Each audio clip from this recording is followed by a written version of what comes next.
नमस्कार. आजच्या या विश्लेषणात आपण एका अशा घटनेचा मागोवा घेणार आहोत ज्याने एकेकाळी संपूर्ण देशाला हादरवून सोडलं होतं. 1999 मधील IC-814 विमानाचं थरारक अपहरण हा फक्त एका विमानाचा प्रश्न नव्हता, तर हे एक असं भयंकर भूराजकीय संकट होतं ज्याने सलग 7 दिवस देशाची झोप उडवली होती. चला तर मग या 7 दिवसांच्या दुःस्वप्नाची नेमकी सुरुवात कशी झाली आणि त्यात काय काय घडलं हे सविस्तर समजून घेऊया. आत्ता स्क्रीनवर दिसणारा हा आकडा बघा, 190. हे केवळ एक शतक आणि 90 नाहीत, तर हे 190 मानवी जीव आहेत. यात 179 प्रवासी आणि 11 क्रू मेंबर्स होते. काठमांडूहून दिल्लीला येणाऱ्या या अगदी नेहमीच्या फ्लाईटमधले हे लोक अचानक आंतरराष्ट्रीय राजकारणाच्या एका भयानक खेळात कसे अडकले हे बघताना खरोखर अंगावर काटा येतो. ही घटना किती वेगाने घडली आणि परिस्थिती कशी हाताबाहेर गेली हे आपण या टाईमलाईनवरून समजून घेऊ शकतो. 24 डिसेंबरची ती संध्याकाळ. दुपारी 4 वाजता नेहमीसारखंच टेक ऑफ झालं, पण संध्याकाळी 6च्या सुमारास विमान भारतीय हवाई हद्दीत असतानाच अचानक एका नकाबपोश माणसाने हातात थेट रिव्हॉल्वर आणि ग्रेनेड घेऊन कॉकपिटवर ताबा मिळवला. त्याने कॅप्टन देवी शरण यांना विमान थेट पाकिस्तानकडे वळवण्याची सक्त ताकीद दिली.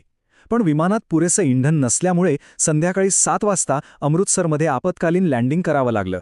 अमृतसरमधली हुकलेली संधी आणि फसलेली ग्राउंड ऑपरेशनची योजना. हे लँडिंग म्हणजे खाली जमिनीवर असलेल्या क्रायसिस मॅनेजमेंट ग्रुपसाठी विमानाला रोखण्याची एक अत्यंत महत्त्वाची आणि कदाचित एकमेव संधी होती. इथे एक गोष्ट लक्षात घेण्यासारखी आहे. लष्कराची एक गुप्त योजना होती, इंधन भरण्याच्या प्रक्रियेत जाणीवपूर्वक वेळ काढायचा आणि एका इंधनाच्या टँकरमध्ये चक्क स्नायपर लपवून तो विमानाजवळ न्यायचा. पण दुर्दैवाने अपहरणकर्ते अत्यंत सावध होते. त्यांना या विलंबाचा संशय आला. त्यांनी क्रूरपणे प्रवाशांचे हात बांधले, त्यांना मानवी ढाल म्हणून समोर बसवलं आणि कॅप्टनला तातडीने उड्डाण करायला भाग पाडलं. परिस्थिती इतकी गंभीर होती की धावपट्टीवर विमानाची त्या टँकरशी धडक होता होता थोडक्यात बचावली. आम्ही सगळे मरणार आहोत. कॅप्टन देवी शरण यांचे हे शब्द ऐकूनच त्यावेळीची भयंकर हतबलता लक्षात येते.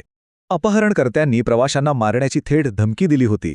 अशा वेळी कोणतीही अधिकृत परवानगी नसताना आणि विमानात 1 तासापेक्षाही कमी इंधन शिल्लक असताना प्रवाशांचे प्राण वाचवण्यासाठी कॅप्टनने रात्रीच्या अंधारात विमान टेक ऑफ केलं.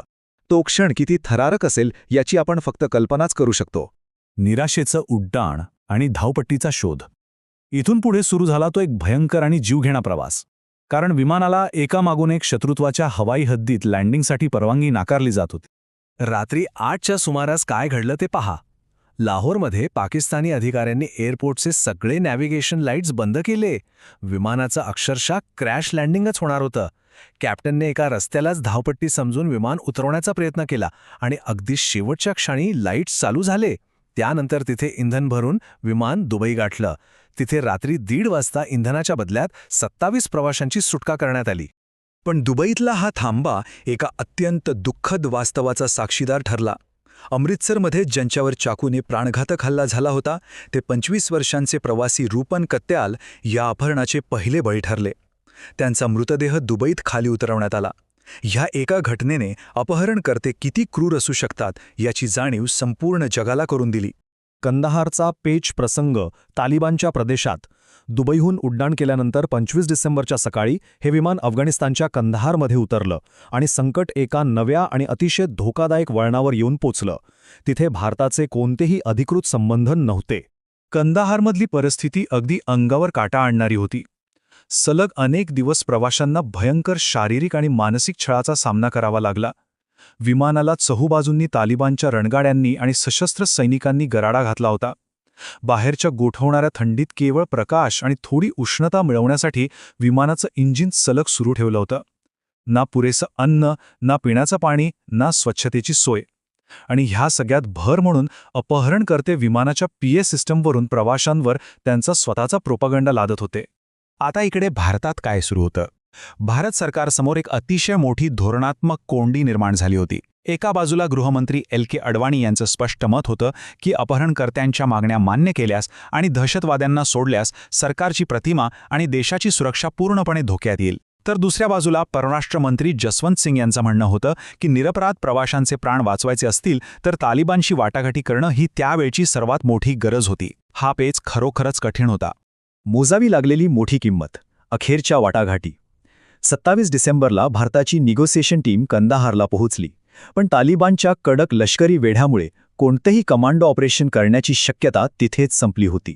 वाटाघाटी कशा वेगाने बदलत गेल्या हे बघणं खूपच रंजक आहे. सुरुवातीला या अपहरणकर्त्यांच्या मागण्या काय होत्या? तर भारतीय तुरुंगातील 36 दहशतवाद्यांची सुटका, 200 दशलक्ष डॉलर्सची रोकड आणि सज्जाद अफगाणीचा मृतदेह. मागण्या अतिशय अवाढव्य होत्या, पण भारतीय अधिकाऱ्यांनी केलेल्या सलग आणि तणावपूर्ण चर्चेनंतर हा आकडा कमी होऊन शेवटी 3 विशिष्ट दहशतवाद्यांच्या सुटकेवर येऊन थांबला. आणि ही 3 दहशतवादी कोण होते? मसूद अझहर, उमर शेख आणि मुश्ताक जरगर. हे तिघेही भारतीय तुरुंगात कैद असलेले अतिशय धोकादायक दहशतवादी होते. आता 190 निरपराध लोकांचे प्राण वाचवण्यासाठी या तिघांची सुटका करणं हीच एकमेव आणि अटळ अट बनून राहिली होती. पण देशांतर्गत पातळीवर एक मोठा विरोध होता. जम्मू काश्मीरचे तत्कालीन मुख्यमंत्री फारुख अब्दुल्ला यांनी या निर्णयाला कडाडून विरोध केला. या दहशतवाद्यांना सोडल्यास भविष्यात देशाला त्याचे अतिशय गंभीर परिणाम भोगावे लागतील, असा स्पष्ट इशारा त्यांनी दिला होता. असं असलं तरी सलग 7 दिवस चाललेले हे अभूतपूर्व संकट संपवण्यासाठी अखेर केंद्र सरकारच्या दबावाखाली हा निर्णय मान्य करावा लागला. सरतेशेवटी ह्या संकटावर कसा पडदा पडला ते पहा. त्या 3 दहशतवाद्यांना एका विशेष विमानाने थेट कंधारला नेण्यात आलं. 7 दिवसांच्या भयंकर मानसिक आणि शारीरिक छळानंतर अखेर प्रवाशांना विमानातून सुखरूप बाहेर पडण्याची परवानगी मिळाली. अपहरणकर्त्यांनी त्यांची सगळी शस्त्रे तालिबानच्या हवाली केली आणि ह्यातली सर्वात धक्कादायक बाब म्हणजे तालिबानने ह्या अपहरणकर्त्यांना आणि सुटून आलेल्या दहशतवाद्यांना अफगाणिस्तानची सीमा ओलांडून पळून जाण्यासाठी चक्क 10 तासांचा वेळ आणि पूर्ण संरक्षण दिलं. या संपूर्ण घटनाक्रमाचा वेध घेतल्यानंतर शेवटी एक अत्यंत महत्त्वाचा प्रश्न उभा राहतो. 190 निरापराध लोकांचे प्राण नक्कीच वाचले, हे एक मोठं यश होतंच. पण दहशतीसमोर झुकून गेलेल्या या वाटाघाटींची खरी आणि दीर्घकालीन किंमत देशाला काय मोजावी लागली, या एका निर्णयाचे पडसाद आजही इतिहासात उमटताना दिसतायत. तुम्हाला काय वाटतं? आजच्या या विश्लेषणात आपण याच पैलूंवर प्रकाश टाकण्याचा प्रयत्न केला. हा विषय समजून घेण्यासाठी वेळ दिल्याबद्दल खूप खूप धन्यवाद.